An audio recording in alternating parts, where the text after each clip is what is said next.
Hello and welcome to the News at 5. I'm Olumide Macaulay. Thank you for joining us. We begin with security. No fewer than 8 people have been killed and 8 others injured following 2 separate attacks by suspected gunmen at Ongwarimi village. This is in Taiwo Chiefdom in Kamaru ward of Kauru local government area and Angwa Fulani village in Hunkuyi local government area of Kaduna state. The Kauru attack comes almost 2 years after that peace and security had returned to southern Kaduna following the non-kinetic peace model initiated by the administration of Governor Obasani. Although the police in Kaduna state are yet to confirm the incident, the chairman of the Chawai Development Association, Chief Abel Adamu, said in a statement that the gunmen invaded Angwarimi community in the early hours of Monday morning when the villagers were asleep and started shooting at them. He explained that the attack came after Mango community in neighboring Basa local government area of Plateau State following a crisis in that community that later spilled over to Kauru in Kaduna that led to the killings. It is very sad. This is very sad at this very critical time that His Excellency the Governor is pursuing the Kaduna peace model, a model that is, invaluable to every state and every nation in the part of the world. But I want to say as a government that the attack in Kauru and Hongkoi are isolated cases of attack. And apart from being isolated cases, these communities are border communities with other states. Like Kauru is bordered by Plateau State, and Hongkoi in Kudan is bordered by Katsina State from the northern part of the state. The Kaduna peace model is something that is empirical, that have worked, that has ended attack in many of these communities.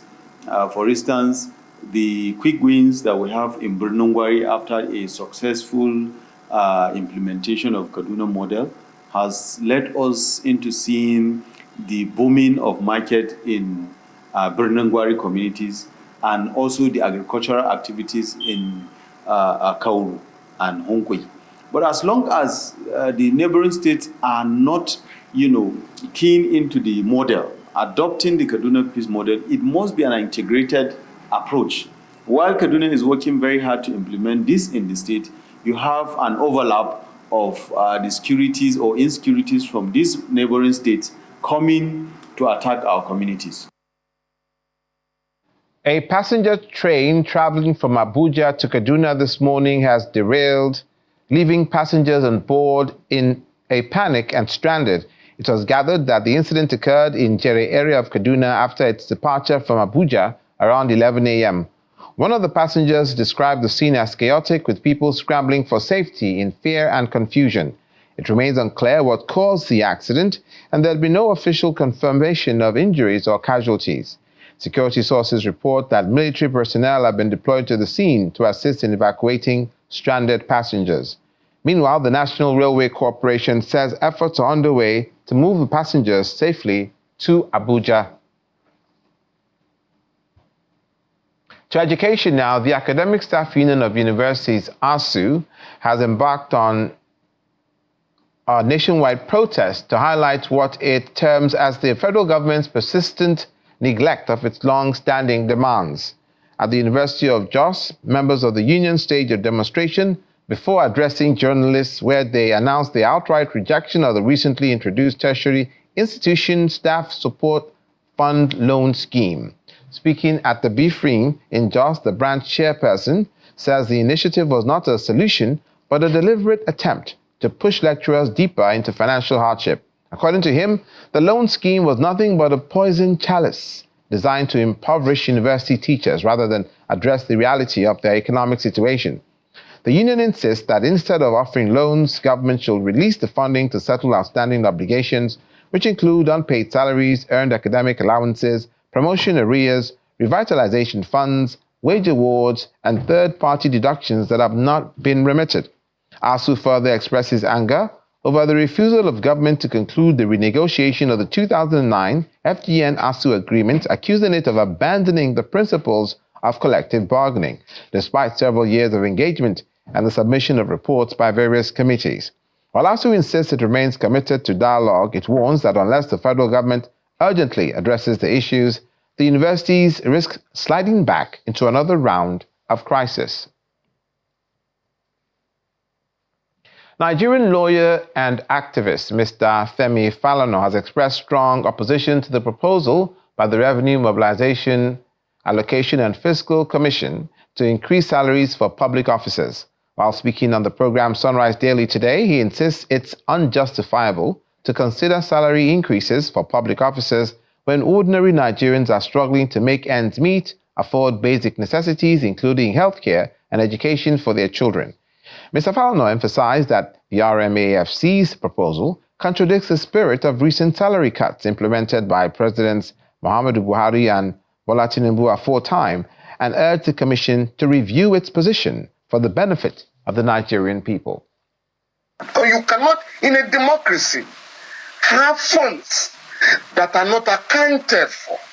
So the point I'm making therefore is that if you're going to review salaries of public officers, RMFAC must also carry along the National Commission on Salaries and Wages, so that when you're talking of public officers, you must also be talking of other public officers, other civil servants in the country.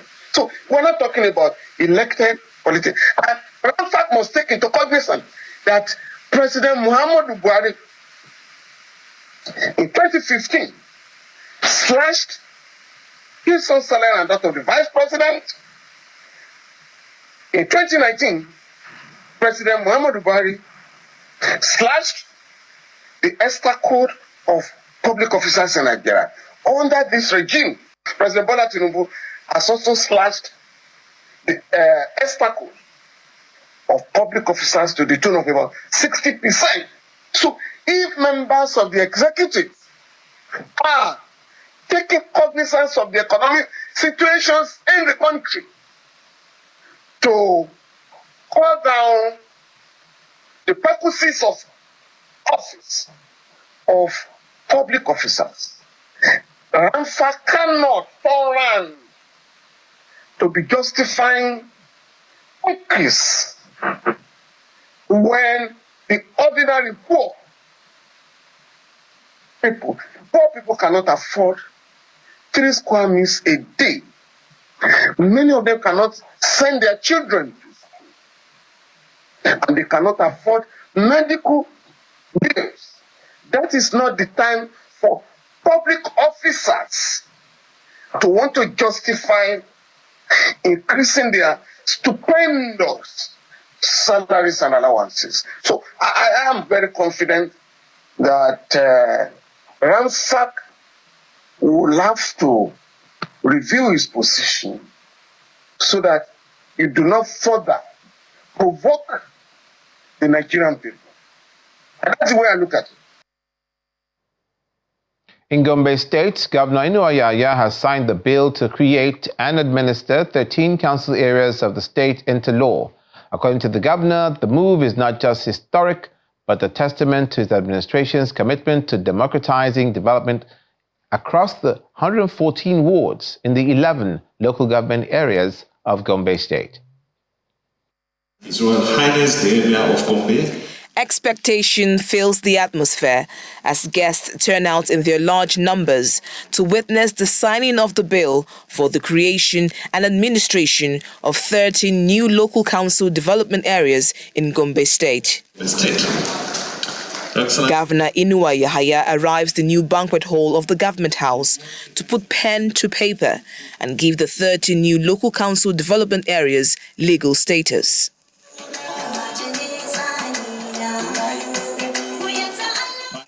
Gombe State created on 1st October 1996, has about 4 million residents spread across 11 local government areas, which, according to Governor Inua, requires local government development areas to scale up development and dividends of good governance in the areas of security, education, healthcare, and agriculture. Constitutionally, Gombe State has only 11 local government areas, the second lowest in the country, even though our total land mass surpasses 15 other states in the country. Similarly, a closer review of our population reveals that it exceeds that of several states that have more local government areas. This situation deprives some of our grassroots population from accessing government services with ease. Earlier, speakers commended the governor, describing it as a visionary move, adding that the move complies with the rule of law. And this is the first time I've ever seen a turnout that is so impressive. And this is the first bill ever that I've seen that has gotten the support of almost everybody. 99% people of Gombe State accepted the budget. At this junction also congratulate His Excellency the Governor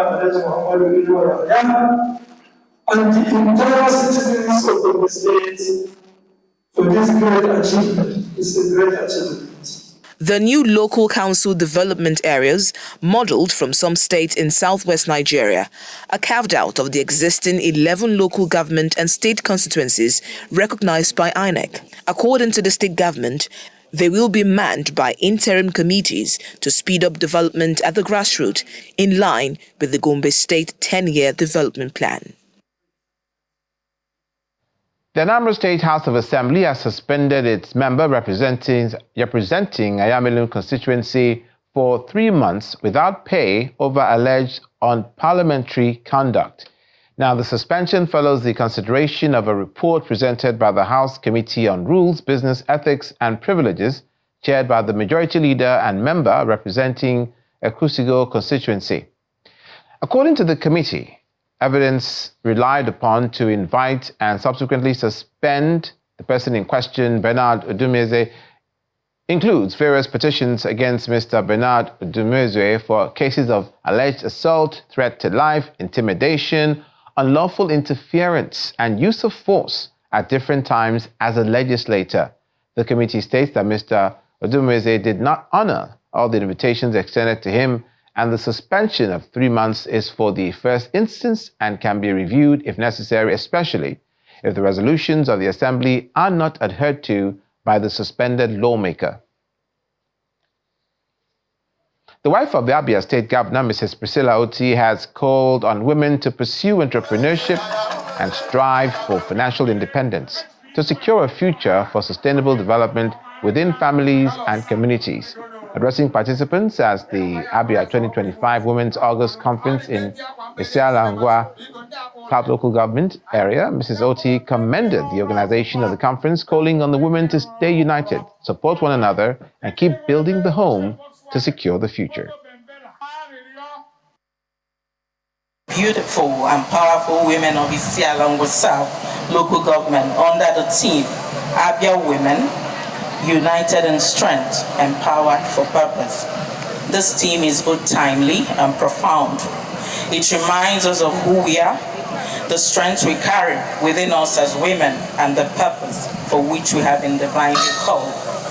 We in Isialangwa South are proud to be part of this broader vision, and we must sustain this momentum by embracing every opportunity to grow financially, intellectually, emotionally, and spiritually. Let us continue to seek knowledge, engage in business and vocational activities, support our children's education, and participate actively in civic matters that shape the direction of our local government. Where collaboration and empowerment drive success, Abia women have consistently shown remarkable resilience, capability, and a deep commitment to contributing to their families communities, and the broader society. As women of Abia State, particularly in Isialangwa South, I encourage you to pursue entrepreneurship like you do, start businesses, innovate, create opportunities, and carve your path in the world of commerce, and continue to strive for financial independence. Manage your resources wisely, seek economic empowerment, and build a secure future for yourself and your loved ones. The Deputy Managing Director of the Society for Family Health, Dr. Jennifer Anyati, says underfunding and resource gaps remain some of the challenges hindering the full implementation of the revised National Adolescent Health Policy. Speaking at the dialogue on the future of adolescent and youth sexual reproduction health and development in Nigeria, Dr. Anyati acknowledged that although some progress has been recorded in the promotion of the overall health and development of young people, there needs to be more collaboration, particularly by stakeholders in the state level. She also advocated the need for age-appropriate disclosure of information regarding sexual and reproductive health for the younger generation. The information being given to the children and the youth and the adolescents is age-appropriate.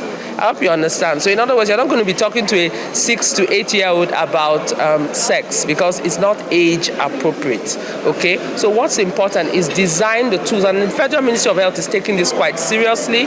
That used to be some of the challenges we had within the sector, where religious leaders and traditional leaders were a bit worried about what information is being provided to the young people. In this case, the program is designed age appropriate. So in other words, the information that a young person is supposed to have at their age of development, they will be provided with that information through the schools, through their traditional leaders, through the hospitals, through the teachers, and the teachers have been trained in that particular way. For girls out of school, they can still get the same information from their hospitals. And so that's why we provided youth-friendly providers within the health facilities at primary healthcare level, so that when we encourage young girls to go to the facility, they were able to get their age-appropriate information that they require.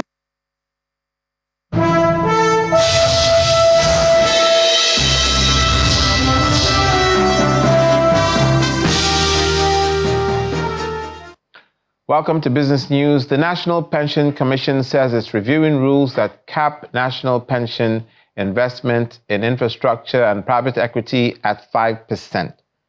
PENCOM spokesperson Ibrahim Bouai, who's made this known during an interview with Bloomberg, says the move aims to improve returns as inflation erodes value.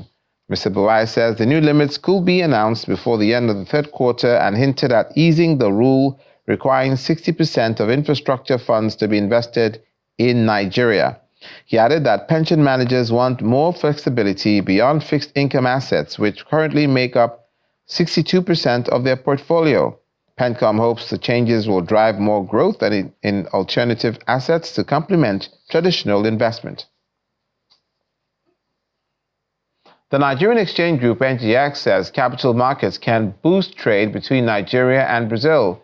NGX Group CEO Yemi Kokola made this known during a forum at President Tinubu's state visit to Brazil, where 5 agreements were signed.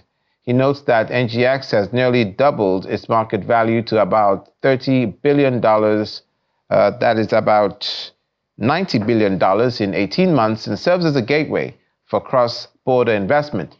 Mr. Kokola further said the NGX is creating room for SMEs through a growth board, partnership with the Bank of Industry, and access to private markets and crowdfunding. Meanwhile, as Nigeria's stock markets maintain around record highs, a chief investment officer advises Nigerian stock market investors to focus on macroeconomic improvements when making their investment choices. This perspective suggests that the overall health and direction of Nigeria's economy, rather than short-term market fluctuations, will be the key to unlocking value in the equities market. Arnold Roblin Green, investment officer at Cobras, was a guest on Business Morning earlier today. Macroeconomic story is improving. So inflation has gone from high 30s to low 20s, as we've seen. FX liquidity is better, and the naira is stabilizing. And we are currently still in a high interest rate environment, but we think that we will. And also, with a lot of these banks, with the forbearance issue that we had, the central bank announced that caused a lot of these bank shares to go down. You have these banks turn around because these banks have come around saying, forbearance issue is no longer an issue, so we can now pay dividends. So you have G2Co was always okay with the forbearance issue, and you saw the rally massive from about 30 naira last year to about 100 naira this year, all-time highs that we've never seen. G2Co is sort of a hold for us right now because we've seen that huge rally. Not saying there's anything wrong with G2Co, but we're saying the rally's been quite, it's been intense. So what you probably have is a rotation out of a GTCO into an underperformer, which one could argue is a Zenith perhaps, and also an Access Bank. So GTCO being a hold for us doesn't mean it's a hold on the fundamental side. It's just a hold because we've had this huge rally, and you're looking at underperformance. You're looking at the spread between GTCO and Zenith, which is widened. And the markets likes to play that spread. So it's almost like a pairs trade of sell GTCO by Zenith, sell GTCO by Access, but not from a fundamental perspective, just from a price action perspective. Finally, Nigeria's crude oil production rose sharply in July 2025, hitting an average of 1.71 million barrels per day. This is according to the Nigerian Upstream Petroleum Regulatory Commission, NUPRC. The latest data shows a 9.9% year-on-year increase compared to the 1.55 million barrels per day recorded in July 2024. The output comprised 1.507 million barrels per day of crude oil and 204.864 barrels per day of condensates. On the monthly performance of Nigeria's crude oil terminals, Forecadus recorded the highest output in July 2025 with a 9.04 million barrels per day number, representing a 2.1% increase from about 8.85 million barrels back in June.